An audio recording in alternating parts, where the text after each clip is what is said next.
para sa check number 11, so naka-number coding tayo. Para sa bar number 1, ito yung longitudinal top bars. Or ito siya, no? Yan. Ang development length mo is equal to xi plus 12 dbxt.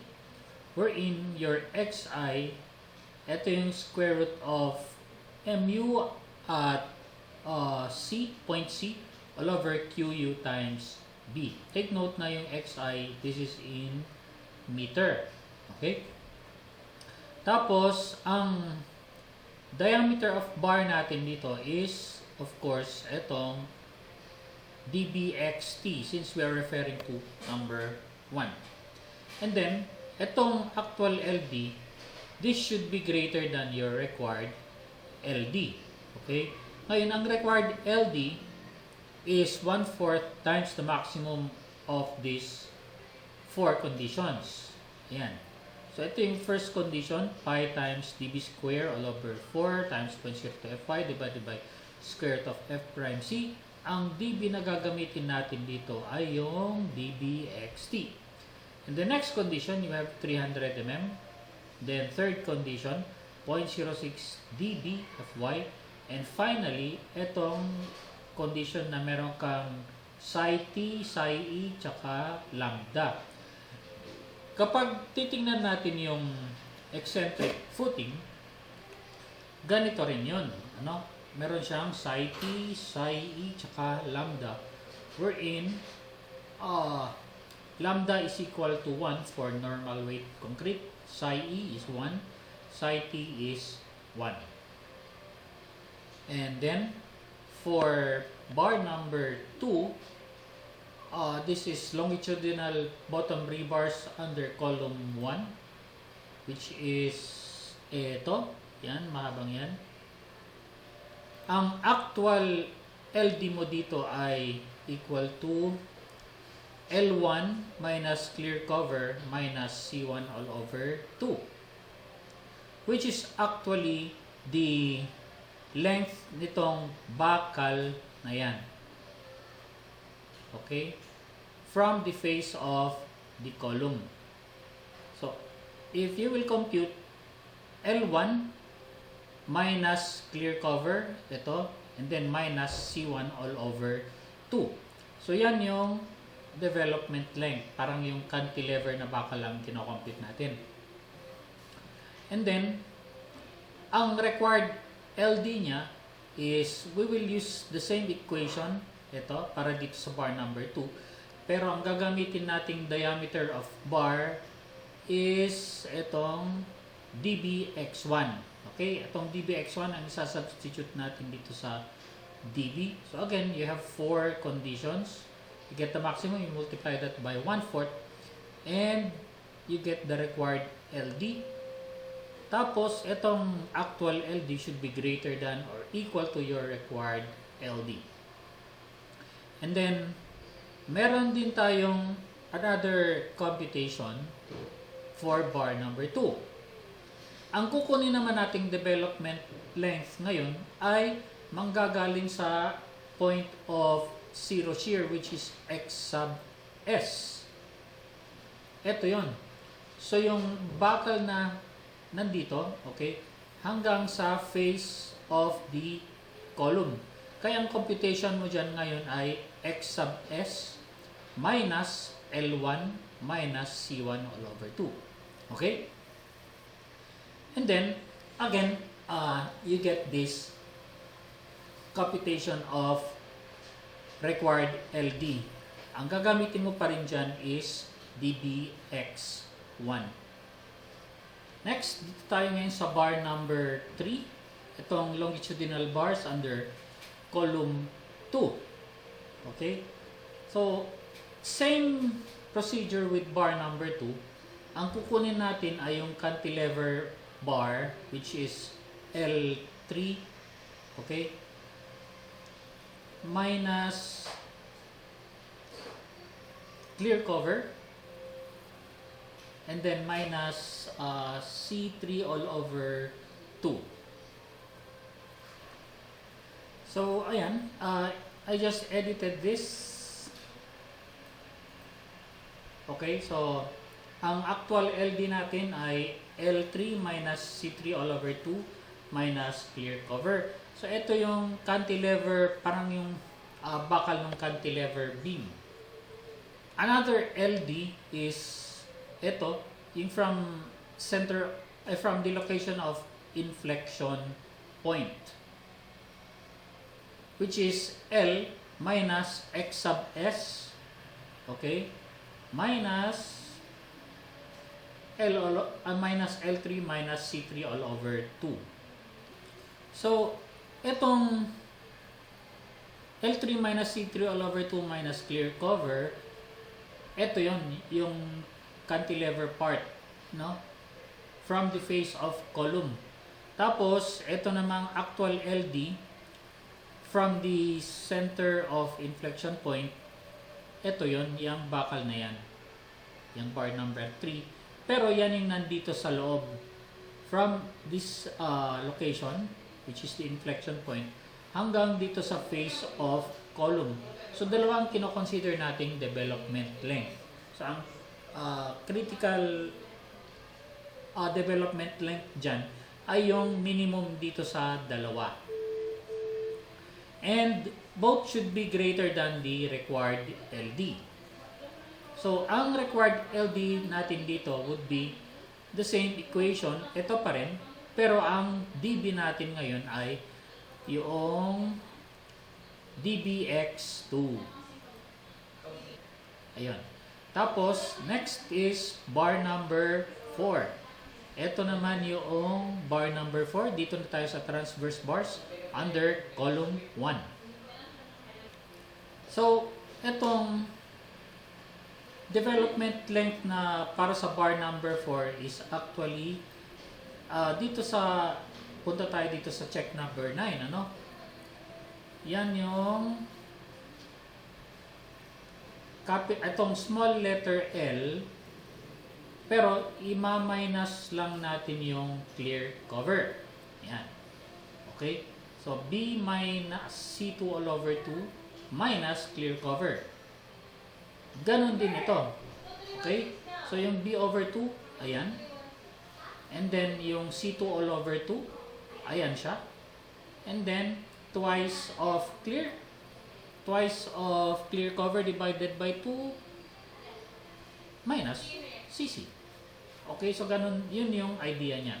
And then, dito, ang gagamitin nating diameter of bar is yung dBy1. And then, you compare again their development lengths. And then, for bar number 4 naman, we will be using this equation. Ang kanyang development length ay ito naman, para sa under column 2, itong small letter L, ima-minus lang natin dito yung clear cover, which is basically this equation.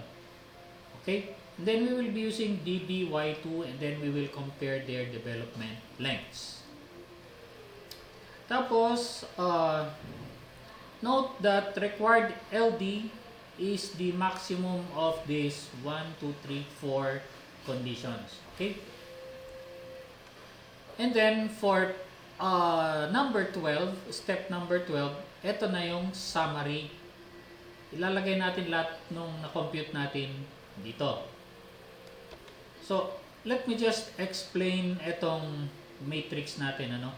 So, meron tayong A, B, small c, capital D, capital E. Yan.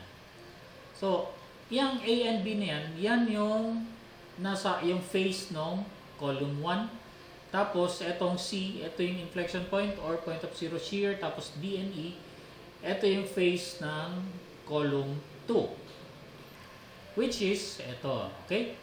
So, location A, yan. Location B, ito. Then, D and E, yan. And then, etong mga numbers na yan, this corresponds to the reinforcing steel bars. Okay, so dito muna tayo sa 1, 2, 3, yan. Yung 1, 2, 3 bars. So, ipakita ko lang. Yung bar number 1, yan yung top bars. Ito. Okay? So take note na katapat niya yung point C. Tapos, itong bar number 2, ayan, longitudinal bars under column 1. This refers to points A, ito yung point A, tapos ito yung point B. Ganon din sa bar number 3, ito under column 2. Ito ngayon point D, tsaka ito yung point E. So, ang ibig sabihin niyan, meron tayong A and B, kukunin natin yung design moment dyan, tapos ganon din sa D and E. And then, eto namang 1. This means, eto yung column 1. Okay? Yan, column 1. So, meron tayong bar number 4, which is yung black or shaded bars. Ito yung transverse bars. Number 4. Tapos, under column 2, meron tayong shaded bars. Ito yung transverse bars number 5. Okay? So, before filling up this summary, pakita ko lang muna yung sample natin. Okay? So, dahil dito sa sample, meron tayong mga matrices na ginawa. Which is, ito. Yung check number 1, this is footing length. Ito yon. And then check number 2, footing width. Then number 3, footing dimension. Tapos number 4, soil pressure. Then number 5, soil pressure pa rin at ultimate loads. Number 6 is check punching shear.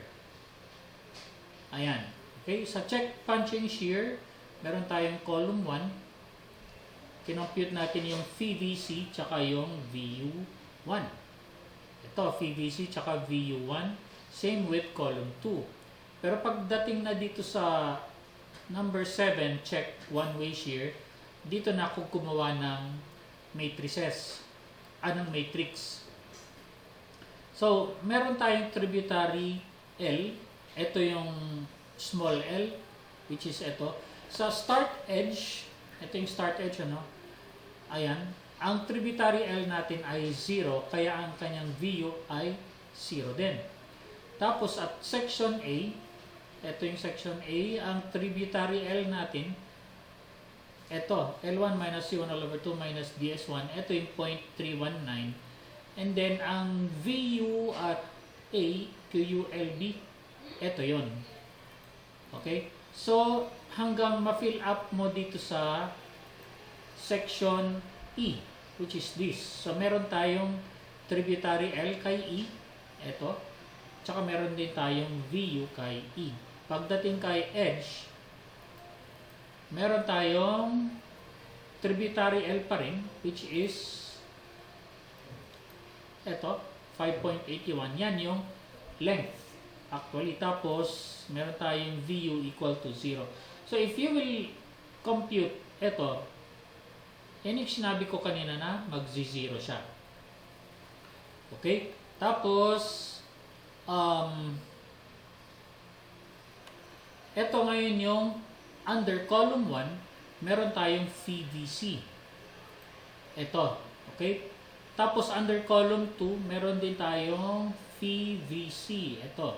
So, mapapansin nyo na magkaiba sila. Yan, no? Dahil, magkaiba sila ng DS1. Ito, DS2. And then, itong VU1, okay, ito, it is the maximum of VUA tsaka VUB, which is the maximum of etong dalawa. Ito ngayon yung VUA tsaka yung VUB. Ganon din dito. Para VU2 naman, para dito, you just get the maximum of VUD and E, which is etong dalawa. Okay, so if you will check, ayan siya. Kinuha lang natin yung absolute. Tingnan natin. Mapapansin nyo, ito ay positive, ito naman ay negative. So, you just get the absolute maximum values of these two. Now, let's go to the matrix that is here at the design moments. Dito sa number 8. So, ang common numbers dito meron tayong tributary length or yung small l. Tapos, meron tayong shear VU. And then, meron tayong MU left, tsaka MU right. And then, kunin mo lang yung maximum dyan sa dalawa. Yun yung design moment natin. Okay? So, ilang locations yan? Meron tayong start edge, which is this. Tapos, meron tayong section A, section B. Ayan. And then, ito, section C. Ito yung point of inflection or zero shear. Tapos, meron tayong D, section E, tsaka yung end. Yan. Okay, so, among all these sections, common again yung small l, yung VU, MU left, MU right. So, yan yung i-paste mo dyan. Now, let's look at section A. Okay, so, etong small l, eto yun, 0.875. Tapos, etong VU sa section A, which is this equation, eto yung 760. Tapos, etong section MUL sa section A, yung equation na yan is this one. Tapos, etong MUR, yung mahabang equation na yan, eto yun, 405. Tapos, dito sa design MU, kunin mo lang yung maximum absolute values niyang MUL tsaka MUR. Okay? Tapos, the same pattern goes to sections B, C, D, and E. And then dito sa number 9, design moments along transverse direction, meron tayong tributary L, ayan, under column 1. Meron tayong MU, 384, eto yun. And then yung B1, eto yun. Same thing with column 2. For step number 10, this is checking of reinforcements. Meron tayong bar number 1, which is eto. So dito sa spreadsheet, kinompute ko yung, or nilagay ko yung B, small b, which is actually your capital B. Tapos, ito yung effective depth D. Ito siya. And then, kinompute natin yung MU. Okay, ito yung maximum MU at section C. Ngayon, nakalink yan dito. Ayan, see? Yan yung design MU at section C. Tapos, dito naman, kukomputin na niya yung raw required, which is etong equation na yan. And then, i-compare niya sa raw minimum. So, ang raw minimum is 0.00509. So, obviously, it is greater than your raw required. Kaya, do not use your raw required. Kaya, ka magre-recompute ngayon using this equation. Yan. Okay? So, ang recomputed raw required mo is 0.00509.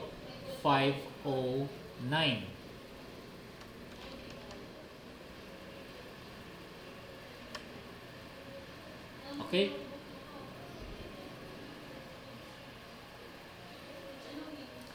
So, next, same thing with number 2, 3, 4, 5, and then punta na tayo ngayon kay,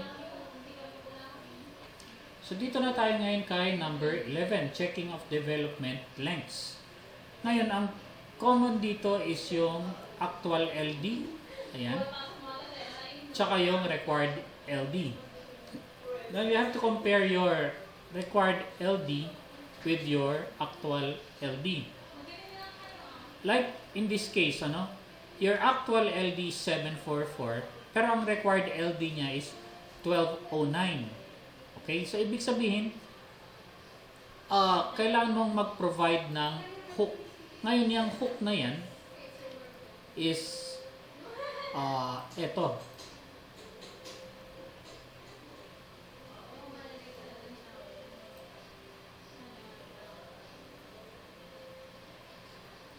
take note, ito yung top bars. Yung sinasabi niyang required hook is yan. Ngayon, pwede mo namang i-extend na yung bakal na yan, dire-diretso na dito sa kabilang end. Okay lang yun. Okay? Now, let's look at bar number 2, which is ito. Ang critical dito ngayon ay yung 800 mm. So, yan yung, take note na minimum ang pinipili natin dyan. Ano? Yung bar number 2 na yan is this one.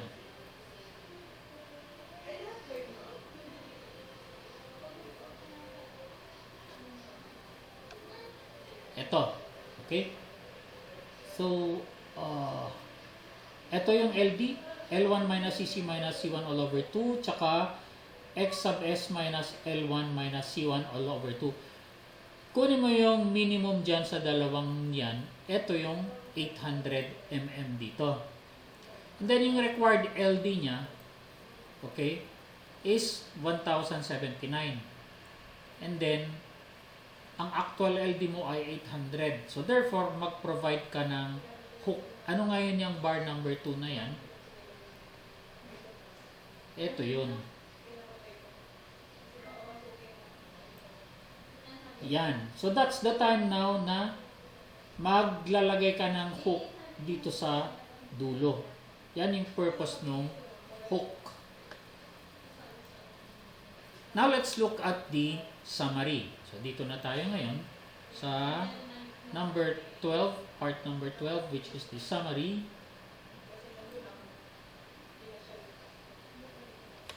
Para sa summary, ang reference natin dito ay sa design of rebars, which is etong step number 10. Okay? So ulitin ko, etong step number 12, ito yung summary, ito yung kukunin natin dito sa number 10, checking of reinforcement.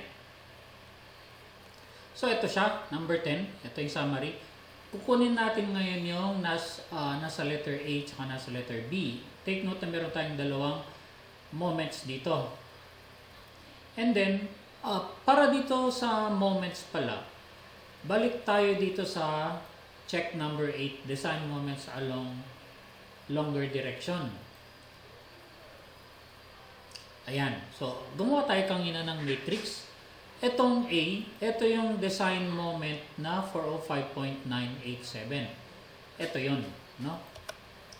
Tapos, etong B, yan yung design moment na 378. And then, same with moment at C. Nakalink siya dito. And then, same with moment at D. Ito siya. And moment at E, 974. And then, meron tayong moment end.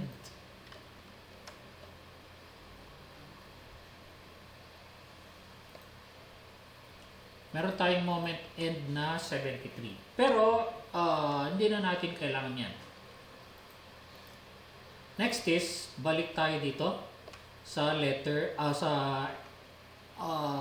with no singular reinforced beam.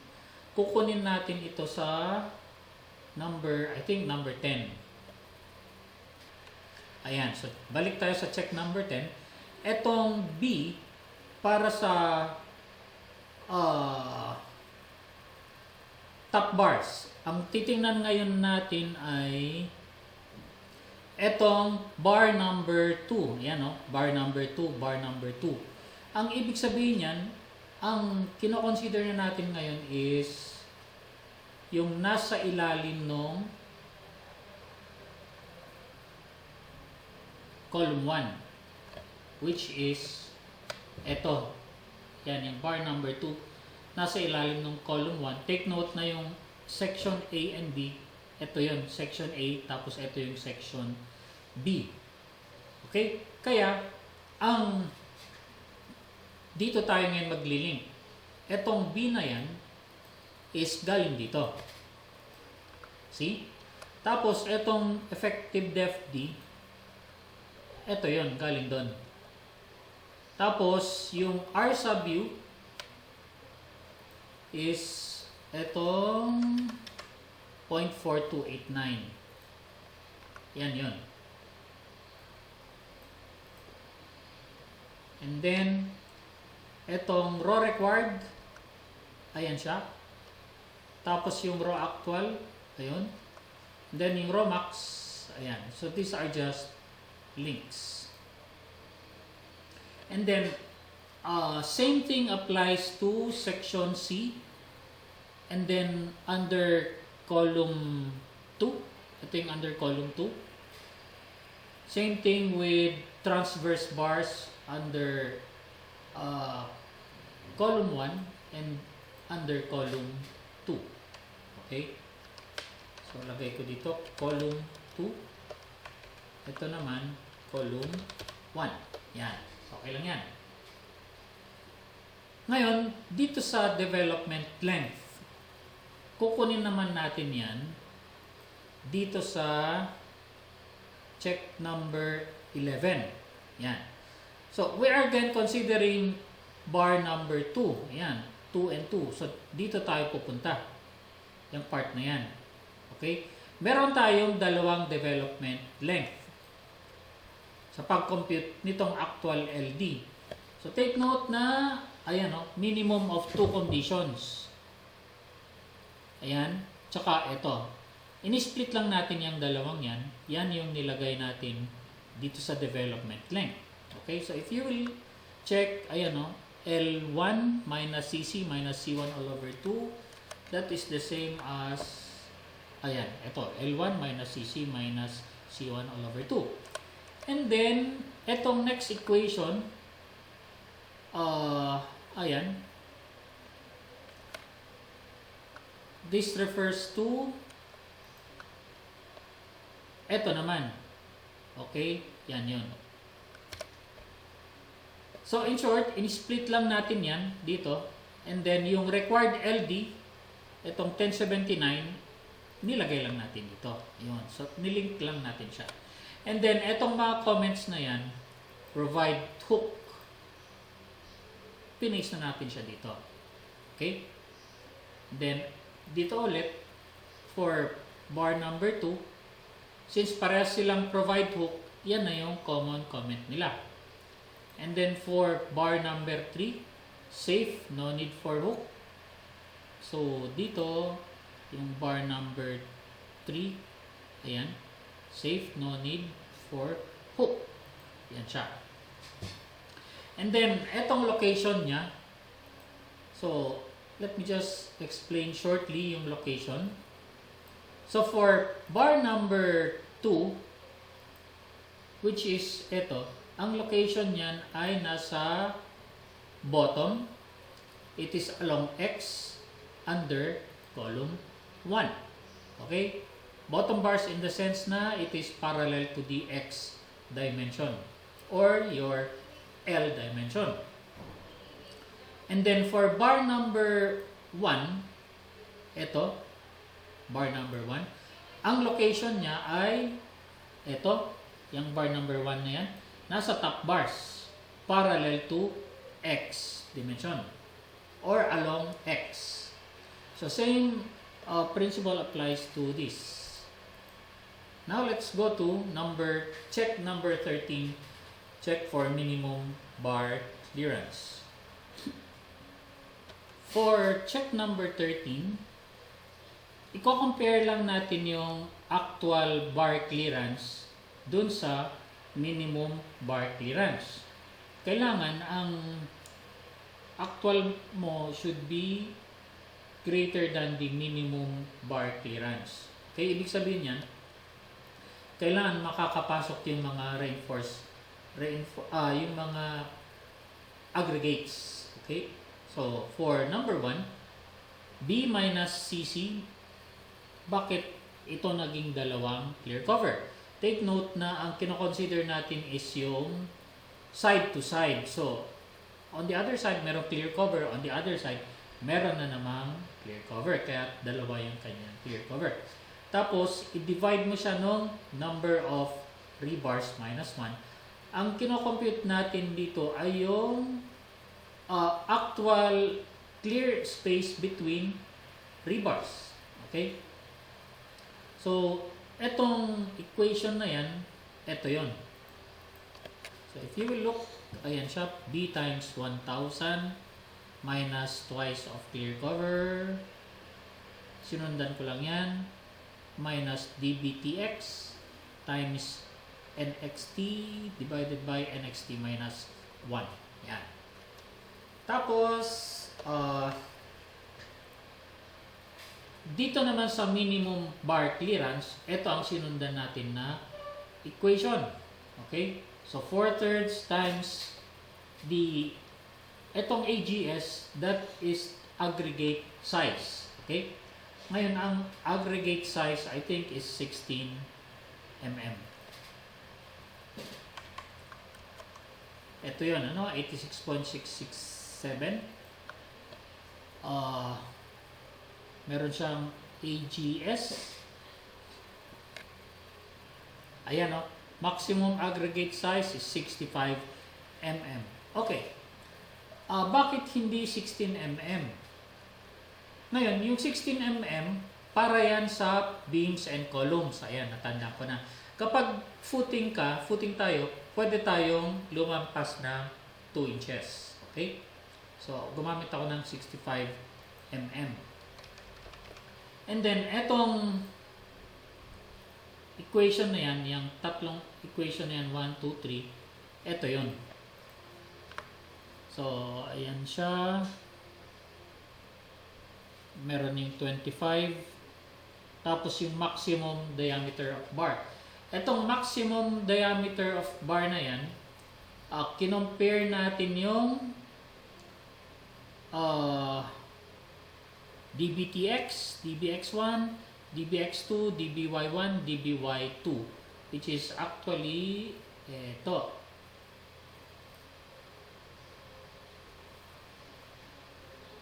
Yan. dBxt, dBx1, dBy1, dBy2, so forth and so on. Okay? Next. For bar number 2, ito yung bar clearance, 137.5, which is this equation. And then, sundan mo lang yan, 1, 2, 3, 4, 5, and then 7. Ito yan. So, na-accomplish na natin to.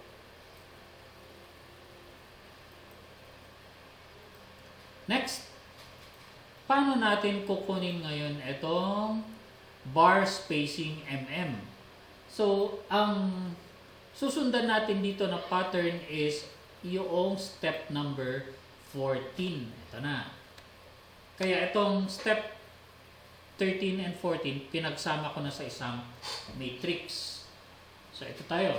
So, ang actual bar spacing for bar number 1 is B minus twice of clear cover minus all over nxt minus 1, which is ayan. Okay? Next, for bar number 2, the actual bar spacing ito is B minus twice of clear cover, ayan, divided by nx1 minus 1. Okay, so we can na-cover na natin yan. Punta na tayo ngayon sa maximum spacing na 450. Ang maximum spacing na 450 is actually ito. Ayan. Okay, so 450, twice of thickness, tsaka pi dB square all over 4 divided by rho g times t. Ngayon, yung diameter of bar na yan, okay, ito yun. For bar number 1, ang i-consider natin dyan ay yung dBtx. Ayun. Ayun, tingnan nyo. Yun yung naka-square. For bar number 2, ang dB is dBx1. So, let's check. Ayun, see? dBx1. So, ngayon, pwede na natin itong i-highlight. Ibig sabihin, na-cover na natin yan. And then, ano naman itong comment na yan? Safe. So, yung comment na ito, this is for check number 13. Yan. Ibig sabihin, itong bar clearances na yan, dapat greater than 86.67. So, if you will check, nakalink siya dito. Yan, tsaka doon. Okay? Which is actually ito, yung check na yan. Now, let's go to number 14. Check number 14. Itong safe na yan is this one. Okay? Okay, so actual bar spacing should be less than or equal to maximum bar spacing. Ito ngayon yung pagko-compare natin. Okay? So, let's check. Yan, see? Yan yung dalawa, oh.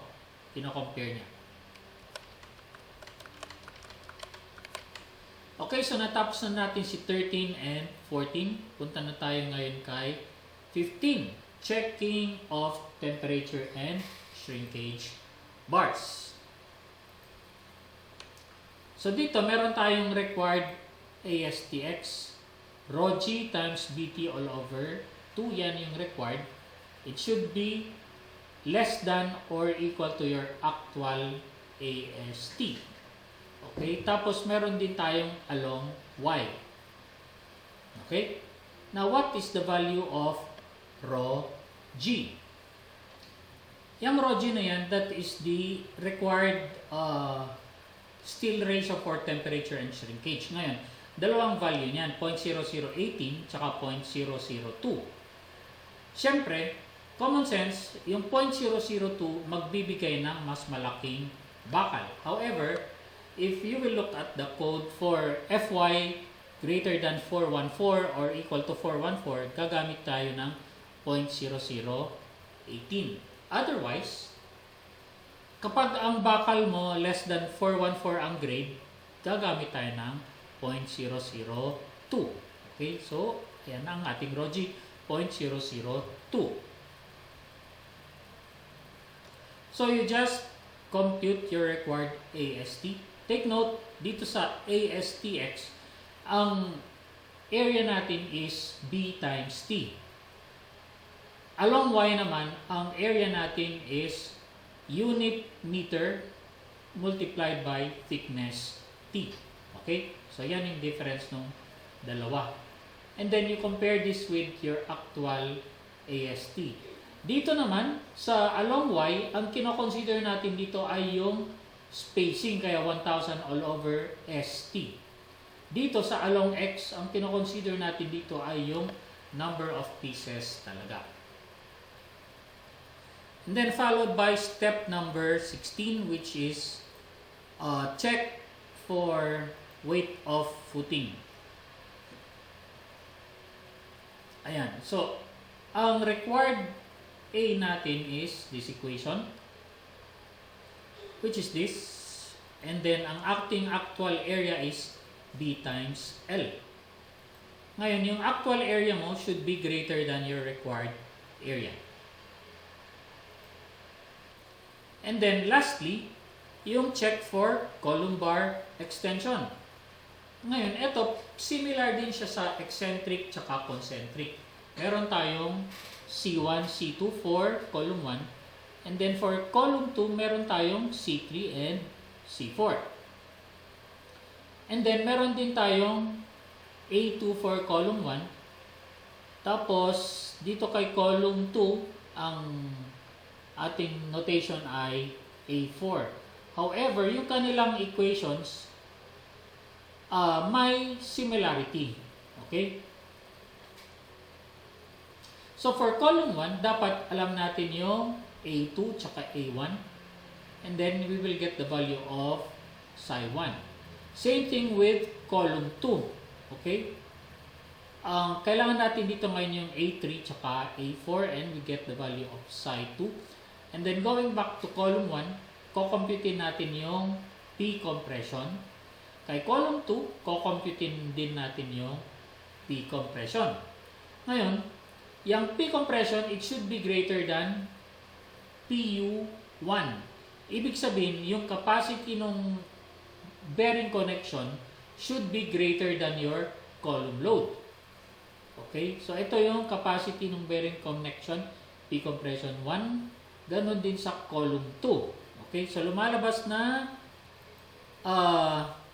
P compression is greater than PU1.